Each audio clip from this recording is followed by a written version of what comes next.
یہاں سے ہم اگلے مسئلے کی طرف چلتے ہیں کہ قربانی کس پر واجب ہے۔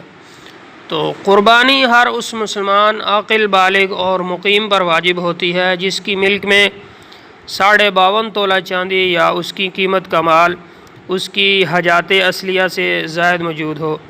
یہ مال خواہ سونا چاندی یا اس کے زیورات کی شکل میں ہو، یا مال تجارت، یا ضرورت سے زائد گھریلو سامان، یا مسکونہ مکان، یعنی کہ جس مکان کے اندر انسان رہ رہا ہے اس سے زائد کوئی مکان یا پلاٹ وغیرہ انسان کے پاس ہو۔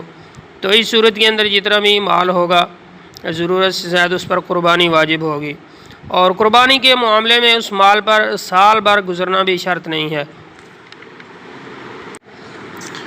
حاجات اصلیہ سے مراد وہ ضرورت ہے جو جان یا آبرو سے متعلق ہو، یعنی کہ اس کے پورا نہ ہونے سے جان یا عزت آبرو جانے کا اندیشہ ہو، مثلاً کھانا پینا، پہننے کے کپڑے اور رہنے کا مکان۔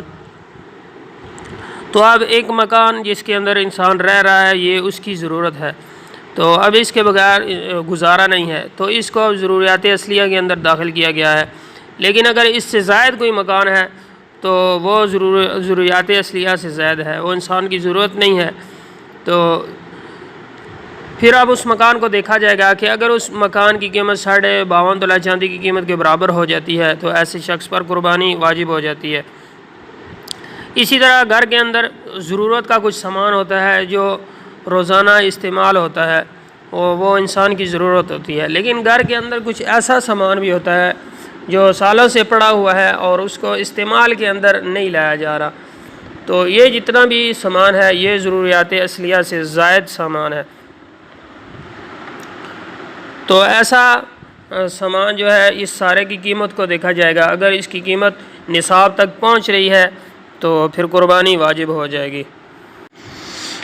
قربانی کے واجب ہونے کے حوالے سے عوام کے اندر اکثر غلط فہمی پائی جاتی ہے۔ عوام یہ سمجھتی ہے کہ اگر گھر میں سے ایک بندہ بھی جو گھر کا سربراہ ہے وہ اگر قربانی دے دے تو قربانی سب کی طرف سے ادا ہو جاتی ہے۔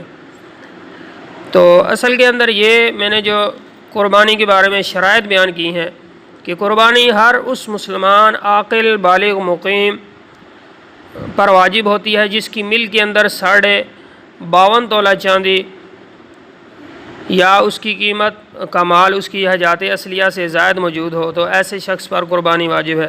یعنی کہ جس شخص کے اندر یہ 5 شرائط پائی جائیں گی، یعنی کہ جو بھی مسلمان ہو، جو بھی بندہ مسلمان ہو، عاقل ہو، بالغ ہو، مقیم ہو اور صاحب نصاب ہو، اس پر قربانی واجب ہوگی۔ اب گھر کے اندر اگر 5 افراد ہیں یا 10 افراد ہیں اور ان کے اندر یہ ساری شرائط موجود ہیں، یعنی کہ وہ صاحب نصاب بھی ہیں، مسلمان ہے، عاقل ہے، بالغ ہے اور مقیم ہے، تو اس پر قربانی واجب ہے۔ سب سے پہلی شرط مسلمان ہونا ہے، تو اگر کوئی مسلمان نہیں ہے تو وہ تو اس چیز کا مکلف ہی نہیں ہے عبادات کا، اگر کوئی وہ عبادت کرے بھی تو اس کی عبادت عند اللہ مقبول نہیں ہے۔ تو سب سے پہلی شرط کہ مسلمان ہونا، اگر کوئی مسلمان نہیں ہے تو اس پر قربانی نہیں ہے۔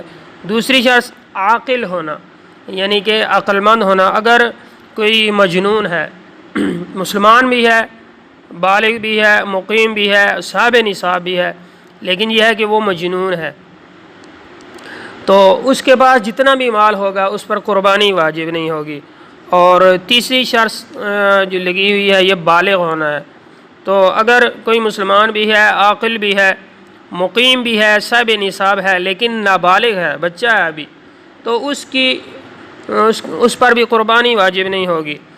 اور ایک بندہ مسلمان ہے، عاقل ہے، بالغ ہے، صاحب نصاب بھی ہے، لیکن وہ مقیم نہیں ہے، مسافر ہے، سفر کے اندر ہے، شرعی سفر کے اندر ہے وہ، تو اس صورت کے اندر شریعت نے اسے رخصت دی ہے کہ اس پر قربانی نہیں ہے۔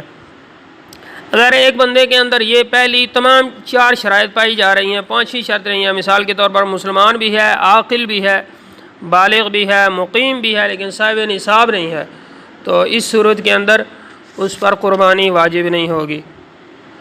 تو اصل کے اندر یہ شرائط ہیں: مسلمان ہونا، عاقل ہونا، بالغ ہونا اور مقیم ہونا اور صاحب نصاب ہونا۔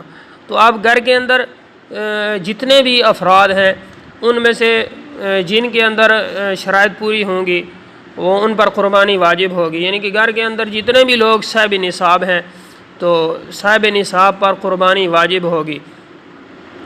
اب خاوند کی قربانی ادا کرنے سے بیوی کی قربانی ادا نہیں ہوگی، اور اسی طرح والد اگر قربانی ادا کر رہا ہے تو اس کی قربانی ادا کرنے سے اولاد کی قربانی ادا نہیں ہوگی۔ یہ بالکل اسی طرح ہے جس طرح ایک بندہ اپنی فرض نماز پڑھ رہا ہے تو وہ اپنی فرض نماز پڑھ رہا ہے، اس کی نماز پڑھنے کی وجہ سے اس کی اولاد کی یا اہل خانہ کی جو فرض ہے وہ ادا نہیں ہوگا۔ اگر خاوند اپنی فرض نماز کو ادا کر رہا ہے تو اس کے ادا کرنے سے اس کی بیوی کا فرض ادا نہیں ہوگا۔ اگر بیوی اس کی فرض کو ادا کر رہی ہے تو اس کے ادا کرنے سے خاوند کا فرض ادا نہیں ہوگا جب تک کہ وہ خود اس کو ادا نہ کرے۔ اسی طرح اگر اولاد فرائض کو ادا کر رہی ہے لیکن والدین نہیں کر رہے تو اولاد کے ادا کرنے کی وجہ سے والدین کا فرض ادا نہیں ہوگا، از خود ان کو اپنی نماز پڑھنی پڑے گی، اپنا فرض ادا کرنا پڑے گا۔ تو بالکل یوں ہی قربانی کا مسئلہ ہے، جو بھی بندہ صاحب نصاب ہے وہ اپنی قربانی خود ادا کرے گا۔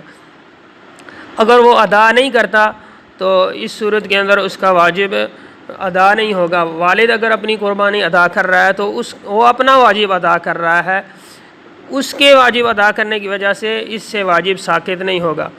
ہاں، اس کی ایک صورت یہ ہے کہ والد اگر اپنی اولاد کی طرف سے، بالغ اولاد کی طرف سے قربانی کرنا چاہے تو کر سکتا ہے۔ اسی طرح خاوند اگر اپنی بیوی کی طرف سے قربانی کرنا چاہے تو کر سکتا ہے، اس چیز کی اجازت ہے۔ لیکن اگر وہ نہیں کرتا اور ان پر واجب ہے تو پھر وہ گنہگار نہیں ہوگا۔ یہ جن پر واجب ہے، بیوی ہوگی یا اولاد ہوگی، جنہوں نے قربانی نہیں کی تو یہ خود گنہگار ہوں گے۔